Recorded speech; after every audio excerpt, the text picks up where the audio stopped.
As a character rig gets more complex, it not only becomes harder to manage, but it becomes more difficult for animators who did not build the rig to learn how its controls are meant to be operated. The YamatoWorks character management tools were made specifically to address these issues by bringing in the concept of a character sheet into Lightwave. With this, the functions of any character rigs in a scene can be visually presented with buttons that can select things, toggle things on and off, create keyframes, or even run custom plugins or commands. The only major requirement this plugin has is that characters must have unique names for any bones and rig components, so keep that in mind if you intend to use this tool in a multi-character scene. Let us go over the basics of setting up a character sheet. Initially, the character management window is blank and cannot be interacted with. This is because it is by default set to use mode. We need to be in edit mode in order to make changes and create stuff. While in edit mode, clicking this space with the right mouse button will bring up the menu. We must first create a character and a tab. Essentially, you have a character, and each character can have any number of tabs. Tabs are just another word for interfaces, so you might have a tab for the whole body, or just the hands, just the face, etc. These start out as undefined, and we can name them both through their properties, like so.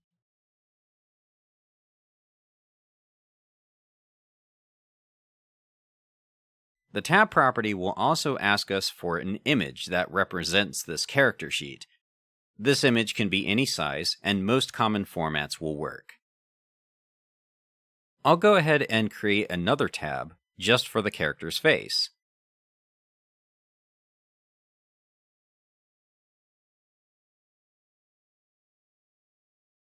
With that done, we can choose which character sheet to work on with the tab pull-down menu.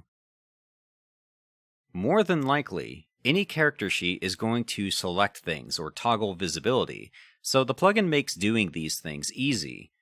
Say I want a selection set for the fingers, so I'll select what I want, right-click, and choose the Select button preset. I'll do this for the other hand as well. Remember that we are in edit mode, so these buttons can be moved around. They can also be multi-selected by left-click dragging, and holding the Ctrl or Shift key will add or subtract from the current selection. Do note that the right-click menu changes depending on whether you have a button selected or not. Because we used a preset to create these buttons, no additional setup is needed. Just switch to Use mode to try them out. Mouse clicks in Use mode behave exactly the same as they do in Layout, so if I select the character's left hand and hold the Shift key while selecting the right hand, it'll add to the selection. There's a few other things that we need to look at in edit mode. Let's add a blank button and open up its properties so that we can see how their functions can be changed. Modifying the look of the buttons is simple enough. If you add text, though, you will want to extend the width of the button as well. Each button can have up to 9 commands assigned to it. One way to add commands is to use these 3 lists shown here. Whenever you click on any one of these, it will copy the appropriate text to the clipboard. Here's how it works. Say I want to select something by name, so I click here, and now I can paste the command relevant to the menu selection. Whatever is in quotes here represents a piece of information that this command needs in order for it to do its job.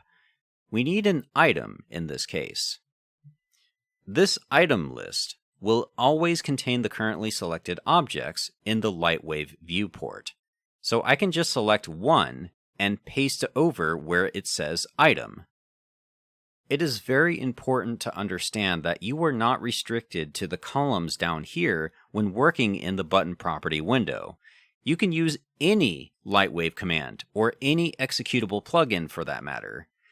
If you are familiar with macro scripting in IllScript Commander, the concept is exactly the same. Perhaps I want a button here that will toggle bone X-ray on and off. Well, it's not that hard to set up if you know what to type in. If you want a full list of commands available for use, save out a command list through the Utilities tab, or take a look in IllScript Commander's Command Sequence tab. When finished creating a character sheet, you'll of course want to save it out.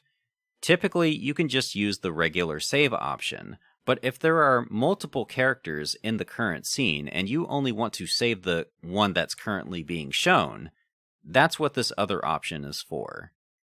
When loading character sheets, you can either replace everything that you have loaded, or you can add to what you already have in place. To finish things off, you will notice that whenever you reload your recently saved scene, all of the character panels are lost and you have to reload them. If you want the character panels to always be in place for a particular scene, you'll need to visit the master plugins found in the Utilities tab.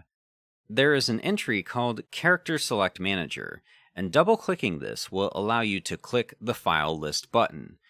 Any character sheets that were saved out can be added here to make the scene automatically load them in.